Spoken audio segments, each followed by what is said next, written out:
이 마지막 시대는요, 신앙을 지키는 싸움의 시대입니다.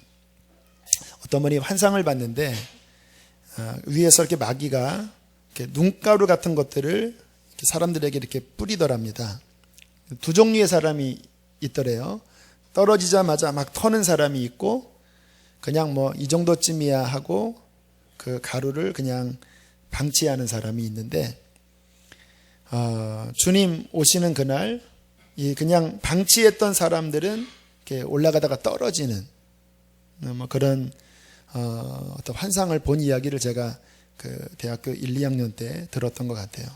근데 그 하늘에서 떨어뜨린 그 가루가 음란함 또는 세상의 어떠한 미혹들을 뭐 그렇죠. 지금 여러분 세상 나가보면 뭐 온 천지에서 우리의 영혼을 침탈시키는 뭐 얼마나 많은 것들을 이렇게 쏟아붓고 있습니까? 정신 차리지 않으면요, 진짜 영적으로 쌓기는 어려운데 무너지는 거는 또 금방 무너집니다. 지금 이 시대에 우리들이 기억하셔야 될 것은요, 우리 영혼을 무너뜨리려고 하는 많은 공격들이 지금 이루어지고 있습니다. 또 하나는 앞으로도 그러한 공격들이 저와 여러분에게 올 거예요.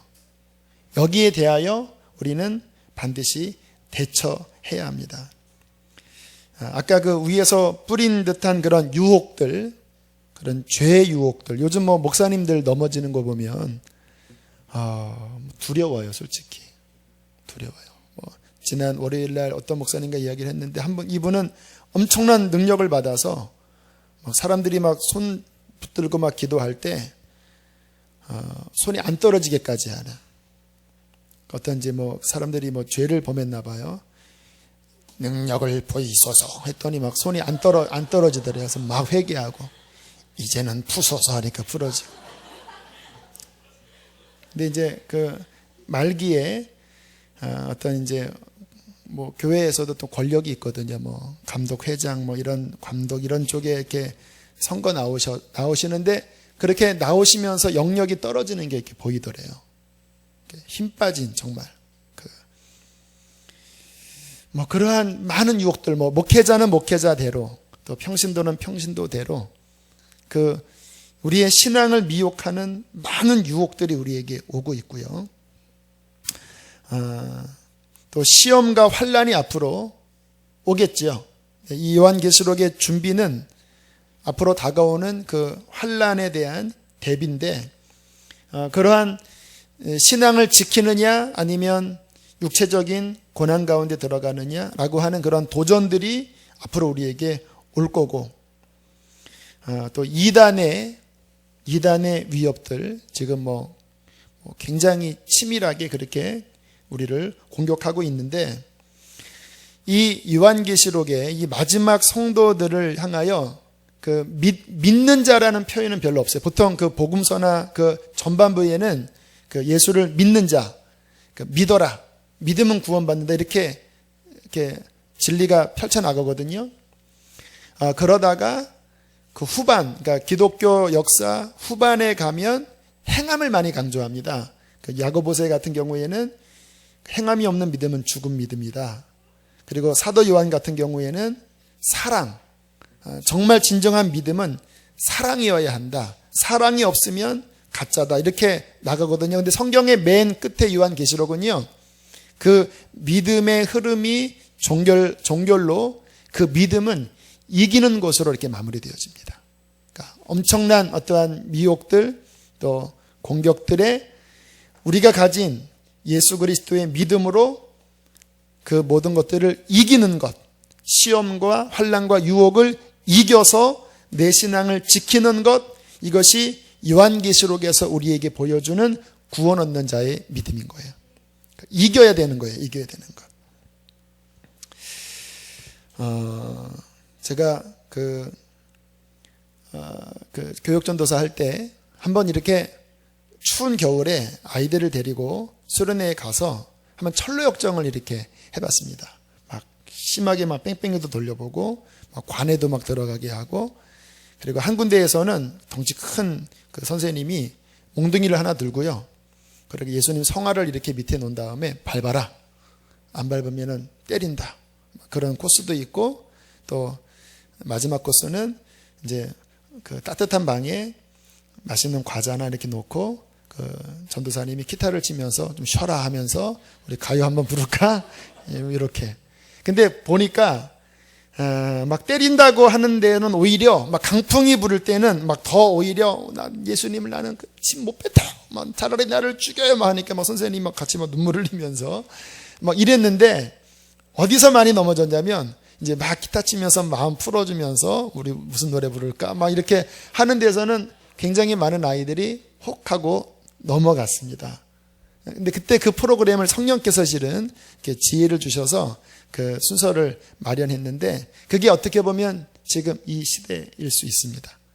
어떤 핍박도 오지만 또 여러 가지 미혹이 와서 그 모든 것들을 우리가 날마다 이기고 또 넘어졌으면 또다시 일어나서 끝내는 주님께서 부르신 그 푯대를 향하여 골인하는 것, 이것이 이 시대, 마지막 시대 요한계시록에서 보여주는 우리 신앙의 목표인 것입니다.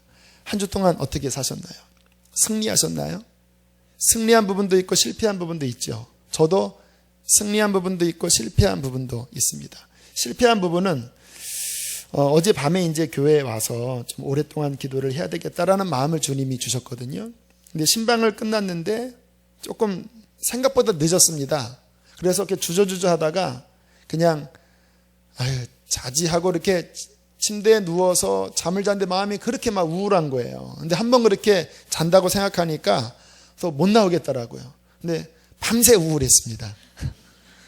그래서 새벽 한 4시, 3시 반인가 깨서 회개기도 하고, 그리고 오늘은 새벽기도 끝나고 집에 들어가지 말고 사무실에서 또 일 정리하고 그런 시간을 갖자. 그래서 그나마 조금 만회를 하려고 했는데 좀 아쉬워요. 이렇게 제 마음에 주님께서 하라고 한 그 부분 뭐 어렵진 않은 것 같은데 한번 마음이 아닌 곳으로 흘러가면 이상하게 어려워요. 기도하는 게 어려워요. 지난 화요일 날은 또 기쁜 또 승리의 또 사건이 있었습니다. 새벽에 간증은 했는데요. 지난 화요일 날 기도하는데 이제 지난 주일날 기획위원회에 3층 인수하는 것을 이제 함께 통과를 시키고 이제 화요일 날 요 실장님, 요 건물을 관리하는 분이랑 만나서 이제 우리가 최종 하겠다고 답을 드려야 되거든요. 근데 이상하게 마음이 이상하게 안 내키는 거예요. 실장님을 만나고 싶지가 않는 거예요. 막 부담스럽고. 근데 왜 그럴까 생각했더니 그 합의를 하기 전에 뭔가 교회에서 명확하게 요구하는 부분들이 정리가 돼야 되는데 제 마음에 정리가 안 되더라고요. 실은 이제 이 도로는 입구가 너무 어두우니까 거기 간판을 하나 이렇게 달겠습니다. 그 얘기를 해야 되는데 또 건물주의 입장에서 늘 또 뭐 그런 거 잘 안 해주려고 하잖아요. 그러니까 내 마음이 뭐가 이렇게 정리가 안 되고 막 산란하고 그래서 이렇게 주저주저 하다가 이 앞에 와서 한 30분을 막 기도를 간신히 드렸습니다. 그래도 정리가 안 되더라고요. 그리고 일어나서 나오는데 갑자기 마음속에 딱 하나의 생각이 떠오르는 겁니다. 이 건물 위에 십자가를 달도록 이야기를 해라.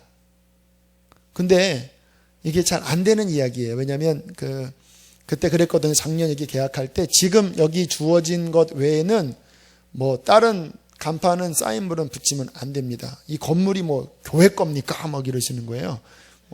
지금 앞에도 교회 다 이게 3면이 교회니까.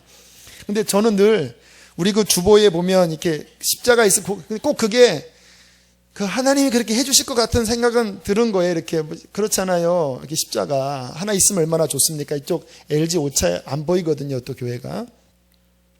그런데 그 음성이 들렸을 때 두 가지 마음. 그렇게 되면 좋겠다라는 마음이 요만큼 있었고, 그러나 대부분의 마음은 말도 안 돼. 그가 절대 안 해줘. 알거든요. 대충 이렇게 부딪혀봐서 절대 안 해줄 거야. 그런데 계속 제 마음속에 이야기를 해라. 믿져야 본전이다. 이런 생각이 자꾸 드는 거예요. 사무실에 올라가서 주님 어떻게 됩니까? 가만히 있는데 지금 이제 여기 그 회장님 아들이 이제 운영을 하고 있고 거기 이제 그 실장님이 전체를 관리하고 있는데 그 아버님이 회장님이시거든요. 여기도 순복음교회 이제 장로님이신데 또 뭐 장로님이더라도 또 다르잖아요. 또 건물은 또 건물이잖아요. 갑자기 그분 이름이 그분이 떠올랐습니다. 그분한테 연락을 해볼까? 근데 연락처를 제가 모르잖아요. 이름도 기억이 안 나고, 뭐, 9개월 전에 계약할 때 만났던 분 이름도 기억이 안 나고. 그런데 갑자기 한 3분이 지났는데, 김뭐뭐뭐 이름이 딱 떠오르는 거예요. 그래서 핸드폰을 딱 쳐봤더니, 작년에 제가 입력해 놓은 그분 핸드폰 번호가 있는 거예요. 주님, 안 될 거예요. 제 믿음이 재수없는 믿음이죠? 주님, 안 될 거예요. 이거는 해도, 안 돼요. 제가 그분 알아요. 안 돼요. 근데 자꾸 마음속에 한번 해보자. 그래서 막 진짜 제가 좀 마음이 약하거든요. 막 다 기어가는 목소리로 계약을 하기로 했는데요. 그 십자가 좀 닮은 우리 교인들이 하고 싶대요. 막 이렇게 하면서. 그랬더니 갑자기 회장님이, 네, 허락해 드리겠습니다. 이러시는 거예요. 갑자기 막, 할렐루야, 할렐루야. 막 너무 막 감사해서, 그랬더니 그 대신 여기 지금 전면에 있는 그 정도 크기 정도만 하세요. 그러시더라고요.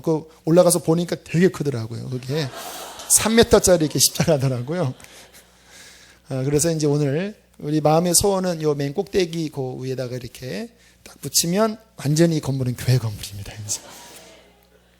근데 마무리까지 이제 화요일 날 또 지금 기도 끝까지 해주셔야 되고요. 주님께서 그렇게 딱 결정되니까 얼마나 마음이 막 기쁜지. 여러분 십자가가 전도 많이 하는 거 아세요?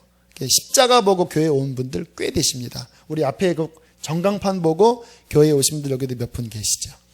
하나님께서 이곳에 십자가에 또 그 사랑을 높이 들기를 원하신다라는 생각이 들고 그 승리를 그 순종 작지만 아무튼 제 마음의 대부분은 안 될 거라고 생각했는데 그 세미한 음성에 승리했을 때 막 그 다음부터 막 기쁨이 넘쳐나는데 막 얼마나 행복한지 하늘의 충만한 은혜를 누렸습니다. 우리 신앙생활은요 매 순간마다 실은 도전이 와요. 주의 뜻에 순종하느냐 아니면 육신이 연약해서 내가 자꾸 뒤로 물러나가느냐. 물러나면 물러날수록 영혼은 침체되고 가라앉고 묶이는 거고요. 담대한 믿음으로 승리하면 승리할수록 주님의 풍성한 지경을 더 많이 차지하는 것입니다. 이미 주님께서 우리에게 가나안을 주셨지만 승리해서 취해야지만 가나안이 우리께 되는 거예요. 주님이 주셨지만 믿음이 없어서 우물쭈물하면 그 가나안은 우리 것이 못 됩니다. 그러니까 우리 신앙생활은 이미 허락한 하나님의 그 축복의 지경을 따라합시다. 믿음으로 취하여 승리해야 된다. 지금 여러분들이 누리고 있는 그 기업의 분량이 하나님께서 허락하신 분량보다 많을까요? 적을까요? 대부분은 더 적습니다. 그냥 현실에 눌려 있거든요. 우리가 이 요한계시록을 보면서 이제 이기는 믿음으로 하나님이 주신 그 축복을 어떻게 취할지를 담대히 나갔으면 좋겠습니다. 자, 오늘 우리가 이기는 자에 대한 부분을 좀 살펴볼 텐데요. 이 2장, 3장 7교회에게 그 이기는 자에게 하시는 약속들이 있습니다. 약속들. 그 부분을 한번 쭉 살펴볼 텐데, 여러분, 주님께서 이 이기는 자에게 하신 약속이 무엇인지를 한번 믿어보세요. 이게 진짜 믿겨지면요, 이게 그냥 기절할 정도입니다. 이렇게 하나님이 우리에게 엄청난 것을 약속하신 것인가? 그러니까 우리들이 말씀을 보고도 잘 못 깨닫고 못 믿으니까 그냥 술렁술렁 지나가지, 진짜 믿어지면 우리가 받은 구원이 얼마나 큰지를 우리는 정말 기겁하면서 놀랄 수밖에 없을 것입니다. 자, 7절부터 보겠습니다. 2장으로 돌아가셔서 2장. 자, 이기는 자에게 주신 약속들을 좀 하나하나 꼼꼼하게 살펴보겠습니다. 7절 읽겠습니다. 시작.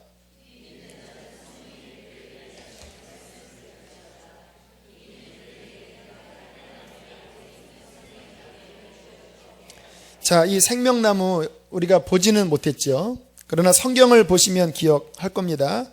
하나님이 원래 우리에게 영생하는 존재로 지으셨거든요. 그런데 죄에 빠져서 영생을 잃어버렸습니다.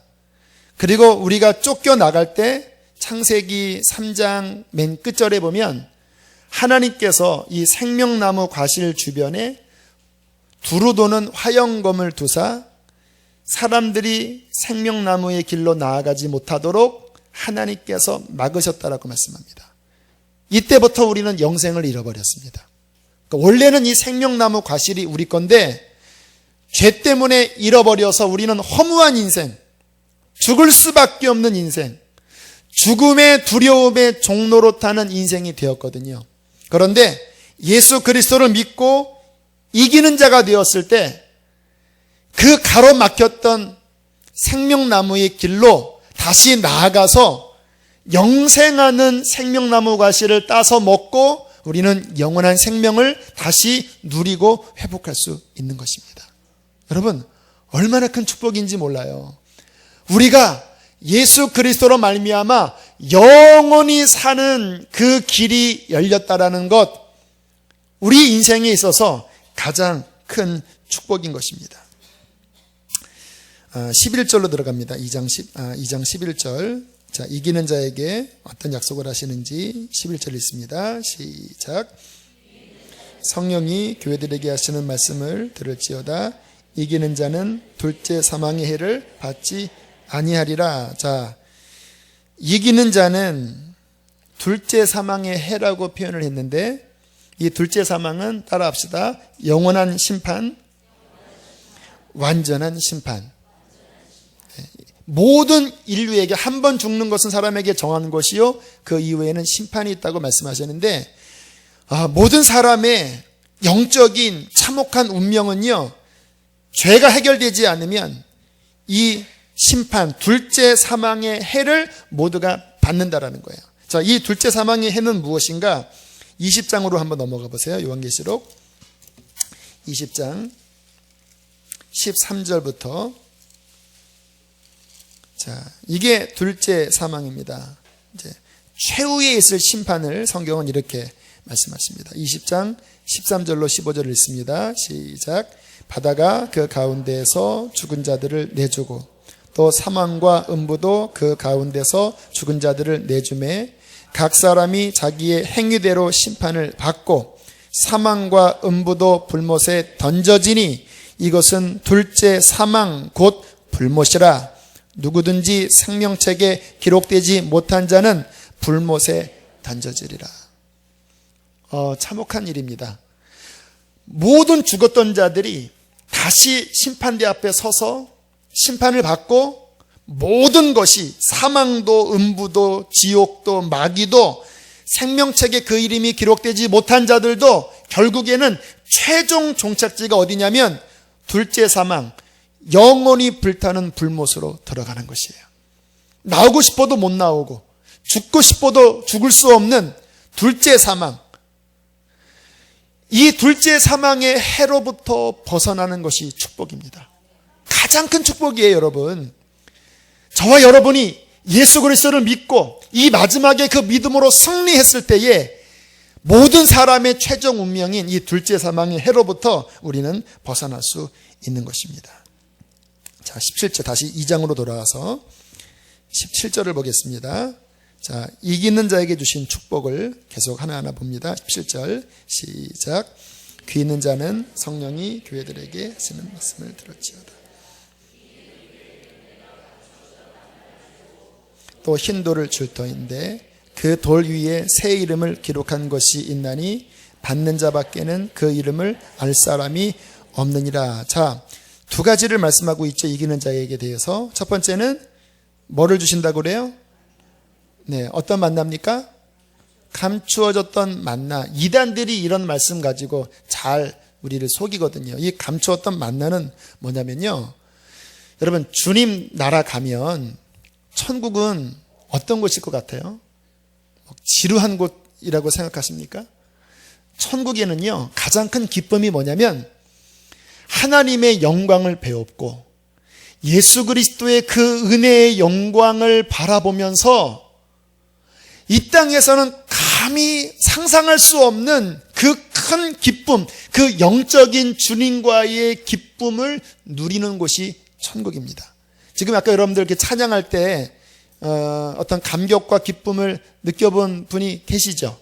막 문드라 머리 들어라 막 찬양할 때, 또 할렐루야 할렐루야 찬양할 때 어떤 주님의 평화와 어떠한 그 영광이 영적으로 느껴진 분이 계시죠? 아멘 안 계시나요? 눈이 열려질지어다. 여러분, 지금 우리가 이 땅에 예배 드릴 때 그런 주님의 천국의 어떤 기쁨을 맛보는 것은요, 그 한 방울 두 방울이에요. 그런데 막상 천국에 가면 이 육신의 한계도 다 사라지고 그냥 영으로서 그냥 face to face, 얼굴과 얼굴을 마주 보듯이 그 하나님의 그냥 풍요로운 영광과 그 생명을 그냥 천국에서 누리거든요. 그런데 이 누리는 게, 천국은 어떤 곳이냐면요, 만약에 똑같은 은혜를 계속 그렇게 누리면은 좀 지루할 수도 있잖아요. 근데 천국의 영광은요, 날마다 새로운 것입니다. 오늘 내가 누린 것보다 내일은 더 깊고 심오한 하나님의 기쁨과 영광을 내일은 볼 거예요. 그리고 그 다음 날에는 그것보다 더 심오하고 깊은 주님의 생명을 누리게 될 거예요. 느낌이 오십니까? 왜 웃으세요?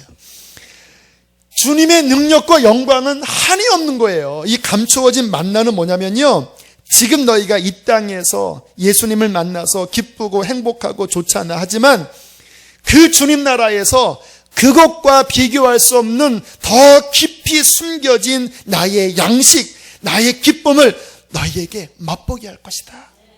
이 감추어진 만나는요, 하나님이 그 나라에서 주실 더 깊은 주님과의 친밀한 교제, 그 사랑을 우리에게 약속하고 계신 것입니다. 자, 그리고 두 번째는 뭐라고 말씀하시냐면, 그리고 흰 돌을 준다고 그랬는데, 요 당시 문화에 이 돌은요, 그 재판법정에서 쓰는 그 용도인데, 검은 돌이 있고 흰 돌이 있는데, 검은 돌은 유죄 판결이고요, 흰 돌은 무죄 판결로 준다고 그래요. 그러니까 우리에게 무죄 판결로서 흰 돌을 주면서 그 위에 어떠한 이름을 기록한다라고 말씀하십니다. 이 이름에 대한 것은 저 뒤에, 잠시 뒤에 나눌 거고요. 아무튼 무죄 판결을 주시면서 우리에게 어떤 이름을 기록하신다고 말씀을 하시는 것입니다.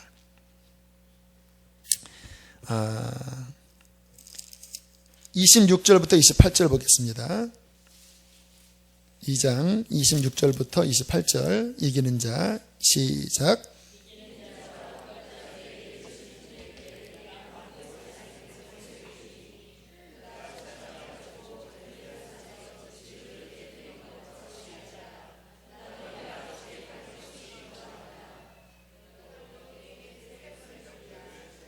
자, 일단 그 어떤 자들에 대한 말씀을 이제 보니까 이기는 자와 어떤 자입니까? 그 다음에 주님께서 이 말씀을 제 마음에 감동을 주셨습니다. 끝까지 내 일을 지키는 그에게. 이게 이기는 자이거든요. 굉장히 중요한 말씀이죠. 이기는 자는 누구냐면 끝까지 주님의 일을 지키는 자입니다. 이 말은 뭐냐면요, 그 주님을 섬겨 나갈 때 힘든 일이 많다라는 거예요. 막 포기하고 싶고 너무 힘들고 도망가고 싶고, 하지만 끝까지 주님이 주신 그 일을 끝까지 내가 막 힘들고 포기하고 싶지만 마치 주님께서 이 잔을 막 지나가게 해달라고 그런 마음이 육신적으로는 간절했지만 끝까지 아닙니다. 내가 그 잔을 마시겠습니다. 내가 순종하겠습니다. 끝까지 주님이 원하시는 그 일에 순종했을 때에 하나님께서는 그를 축복하신다고 말씀을 해주고 계시거든요. 제가 군대에서 이제 찬양단을 맡았습니다. 뭐 군종병은 아니었는데 찬양단 리더를 맡았어요. 그리고 어떻게 하나님이 열어주셔서 그 군부대 안에 신병교육대가 있어서 그 신교대 그 전도 집회, 찬양 집회를 한번 해봤어요. 그런데 너무너무 힘들었습니다. 왜냐하면 뭐가 이렇게 서로 이렇게 커뮤니케이션이 안 돼서, 아무튼 막 저는 막 그 복음 메시지를 많이 준비했는데 그 앞에서 순서가 막 많아지면서 막 15분밖에 못 전하고 막 너무너무 힘들어서 그거 끝난 다음에 다시는 하지 말아야 되겠다. 이런 생각이 막 들었습니다. 근데 성령께서 자꾸 다시 해야 된다. 다시 이런 마음을 주시는 거예요. 근데 일단 막 한번 질리니까 저는 안 할 겁니다. 그리고 이제 귀를 막고 있었거든요. 그러다가 이제 농구하다가 공이 딱 옆에 떨어졌는데 안경이 부러졌습니다. 다리가. 저는 이제 안경 벗으면은 안 보이거든요. 그래서 잠깐 외출 좀 다녀오겠다고. 그럼 안경이 그러니까 허락을 해주더라고요. 그래서 나가서 안경을 이제 그 수리하고, 그리고 돌아오는 길에 이제 그 군부대 교회가 그 군대랑도 붙어 있고 일반 사회랑도 이렇게 중간에 있거든요. 그러니까 바깥에서 들어갈 수 있는 거예요. 부흥회를 하더라고요. 근데 그 부흥회 때 성결교 목사님이신데, 그분이 무슨 설교를 하시냐면, 본인이 성지순례를 갔는데 사도 바울의 그 전도 여정을 버스를 타고 다니면서 울었다라는 거예요. 왜냐하면 얼마나 그 멀고도 험한 길을 사도 바울은 걸어서 도보로 이 엄청난 거리들을 복음을 전했다고 생각하니까 너무 막 감격스럽고 너무 막 마음이 아파서 막 울으셨다라는 거예요. 그러면서 우리 복음 전해야 된다. 근데 막 그 설교를 듣는데 성령께서 저에게 갑자기 말씀하시는 거예요. 너 그거 해라. 나의 일이 쉬운 게 어디 있느냐. 네가 순종해서 그 일을 감당해야 되지 않겠냐. 근데 막 눈물 나서 그러면 회개하고, 주님 그러면 하겠습니다. 그리고 그 다음에 2차, 3차, 4차, 5차, 그리고 바깥에 나가서 군무대 병원까지 5번의 찬양 집회를 했는데 큰 승리가 있었습니다. 한 번에 막 150명, 200명씩 막 예수는 영접하고, 막 하나님께서 막 강하게 역사하셔서 그 군생활 안에 정말 마지막 제대를 목요일 날 하면 그 주일까지 찬양 집회, 전도 집회, 복음을 전하는 그 일을 하고 나왔어요. 그 다 끝나고 나올 때 그렇게 마음이 기쁘더라고요. 왜냐하면 끝까지, 그 기간 내에는 끝까지 주님의 일을 지켰습니다. 제 마음의 소원은 주님이 저를 언제 데려가실지 모르지만 끝까지 주님이 제게 하라고 하는 그 일을 완수하고 주님 앞에 서기를 원합니다. 오늘 주께서 그렇게 말씀하시는 것, 끝까지 내 길을 지키는 그에게 무슨 약속을 하시는가?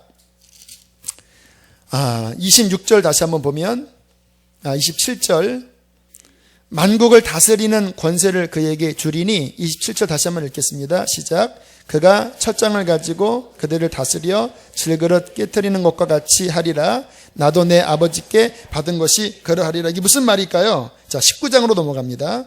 제가 일부러 요한계시록 할 때는 말씀을 많이 좀 찾을 거예요. 19장으로 넘어가서 19장 요한계시록. 자, 주님 재림하실 때 일어나는 일입니다. 무슨 일이 벌어지는지 19장 11절 보세요. 자, 주님이 선두주자로 이렇게 내려가십니다. 11절 시작.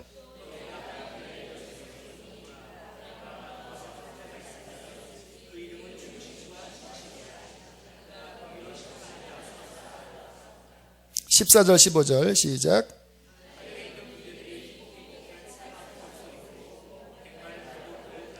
자, 보세요. 앞에 예수님이 백마 타고 심판주로 내려오시죠. 14절에 보니까 그 뒤에 누가 있어요? 군대들이 예수님을 따르지요. 자, 근데 예수님이 지금 뭐 하나 보세요. 15절 시작.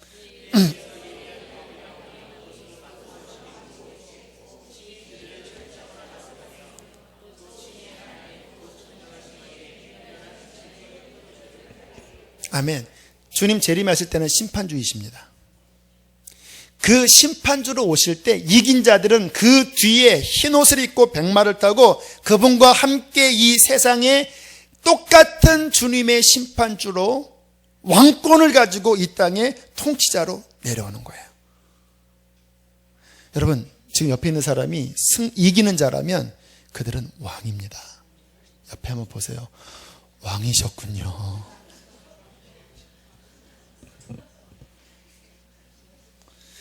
하나님이 우리에게 주신 이 구원은요, 작은 구원이 아닙니다. 그냥 가까스로 영혼 천국 보내는 구원이 아니에요. 지금 이 이기는 자들은요, 이 구원이 얼마나 큰지를 보여주시는 거예요. 왕권을 가진 자. 자, 3장 5절 읽겠습니다. 3장 5절. 다시 넘어오셔서 3장 5절. 아닙니다. 3장 5절은 나중에 할게요. 지나가고 3장 12절로 들어갑니다. 3장 12절. 3장 12절 시작.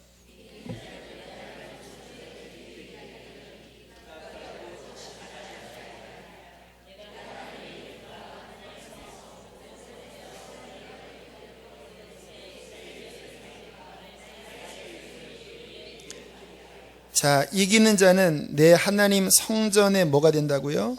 기둥이 되게 하겠다. 상징적인 의미입니다. 근데 한번 성경을 제가 말씀대로 풀면요, 마지막에 하늘에서 내려오는 성, 뭐 예루살렘 예루살렘 그 거룩한 성아, 그 마지막 하늘에서 내려온 우리가 영원히 살 그 시티, 그 도성은요, 성경에서 뭐라고 말씀하시냐면 그 중심부에 성전이 있을까요? 없을까요? 없다고 나와요. 왜 없는지 아세요? 누가 성전이에요? 곧 하나님과 그 어린 양이 친히 성전이 되십니다. 근데 여기 보면 지금 이 성전과 이 예루살렘은 그거 이야기하는 거잖아요. 그럼 말씀이 안 맞죠? 성전이 없잖아요. 성전이 없는 게 아니라 예수님이 그 성전인 거예요. 그러면 여기서 그 성전의 기둥이 된다라고 하는 표현은요, 무슨 표현이냐면요, 예수님과 완전히 연합돼서 그 천국의 중심부에 예수님과 함께, 왜? 성전이 예수님이니까 함께 연합된 자로 그 장차 영원히 거할 예루살렘 도성의 중심부인 주님과 함께 영원히, 뭐 변두리에 있는 정도가 아니라 예수님과 함께 영원히 영광 중에 빛나는 그분의 신부가 되게 하겠다고 말씀해 주시는 것입니다. 엄청난 겁니다. 우리가 변두리에 있는 게 아니에요. 이기는 자는 성전이 된다라고 말씀하세요. 여기 이제 그 이름에 대해서 나오지요. 여기 보니까 하늘로부터 내려오는 그 예루살렘 성전, 거기에 그러니까 하나님의 이름과 하나님의 성 곧 하늘에서 내 하나님께로부터 내려오는 새 예루살렘의 이름과 나의 새 이름을 그의 위에 기록하리라. 이 계시록에 그 사람에게 어떠한 뭔가를 기록한다라는 의미가 나옵니다. 근데 두 종류로 나눠요. 망할 자들에게는 그들의 이마에 무슨 수가 새겨지는 거죠? 짐승의 수 666. 그러니까 구원받을 자와 천국 갈 자들에 대한 그 가름을 요한계시록의 개념에서는 그 사람에게 뭐 이마든 어디든 그를 지배하고 있는 주체의 이름이 쓰여지는 거예요. 그래서 망할 자들은 짐승의 수가 새겨지고요, 구원받을 자들은 하나님의 거룩한 이름이 새겨지고, 우리가 거할 그 새 예루살렘의 이름이 새겨지고, 우리가 이제 거할 곳이니까. 그리고 또 하나, 이게 비밀인데 이게 이단들이 이거 가지고 자꾸 장난쳐서 제가 해석을 해드려야 돼요. 제가 보통 설교를 이렇게 자세하게 잘 안 해요. 쉽게 하려고. 하지만 계시록은 자세하게 해야 됩니다. 그래야지 속지 않으니까. 이 새 이름은 뭐냐면요, 구약에서는 예수님의 이름을 예수라고 물론 나와 있긴 하지만 구약에서는 뭐 정확하게 예수라는 이름은 아니었어요. 그냥 기묘자라, 모사라 그렇게 나타났지만, 신약에 들어와서 이제 이 땅에 육신의 몸을 입고 태어나셨을 때 그 이름을 예수라 하면서, 예수는 뭐냐면 구원자라는 뜻입니다. 그러니까 우리를 위한 구원자 예수예요, 예수. 하지만 우리 예수님은 그 예수라는 이름에 또 갇히는 분이 아니에요. 그분은 놀라운 분이잖아요. 마지막 이제 모든 구원이 완성되고 그 천국에서, 하나님 나라에서 예수님의 이름에 새로운 이름을 우리에게 계시하여 주실 것입니다. 근데 그 이름은 지금 우리가 알까요, 모를까요? 몰라요. 안다면 여기 가르쳐줬지만 성경에서는 그냥 새 이름이라고만 얘기합니다. 왜? 그 천국에 가서 모든 지각이 다 열렸을 때 예수님이 어떠한 분이신지를 보여주실 때, 오, 예수님, 그 이름을 들으면, 오, 주님이 그러한 분이시군요. 우리의 구원자일 뿐만 아니라 그 새 이름을 들을 때, 와, 주님은 그런 분이군요. 받는 사람만 아는 예수님과의 더 친밀하고 더 깊은 주님에 대한 지식이 넓혀질 것입니다. 구원받은 사람은 예수님의 새 이름을 알게 될 것이고 그 사람 위에 그 이름을 적을 거예요. 근데 이단이, 안상홍이 자기가 바로 이 새 이름이라고 그러는 거예요. 이만희도 이러고 장난치고. 기억하셔야 됩니다. 이 새 이름은 언제 알려주냐면 천국 가서 알려준다라는 거예요. 이렇게 말씀을 비비 꽈갖고 이 땅에서 바로 내가 새 이름이다 이게 아니라, 그거를 막 한참 꼬우면요 그렇게 또 풀어져요. 그게 아니라 성경 그대로의 의미는 천국에서 나의 새 이름 예수의 더 폭넓은 그의 영광을 내가 구원받은 너에게 보여주겠다고 말씀해 주시는 것입니다. 자, 3장 21절로 넘어갑니다. 3장 21절. 자, 이기는 자에게 어떤 축복을 주시는지 시작.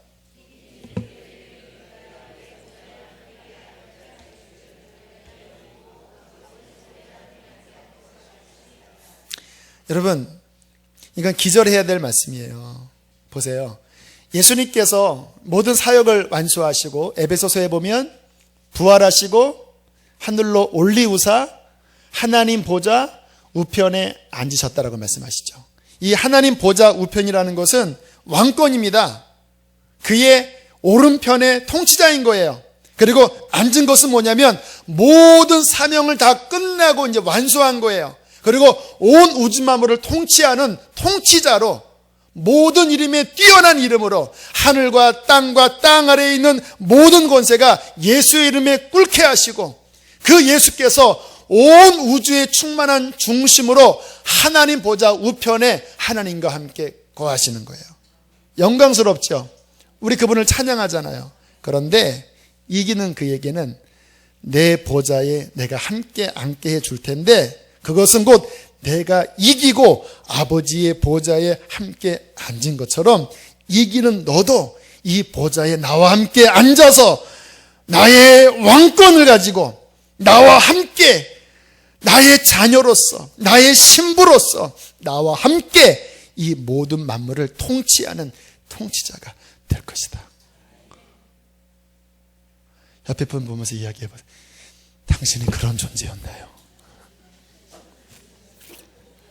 이게 지금 안 믿겨지니까 여러분들이 다 이러고 있는 거예요.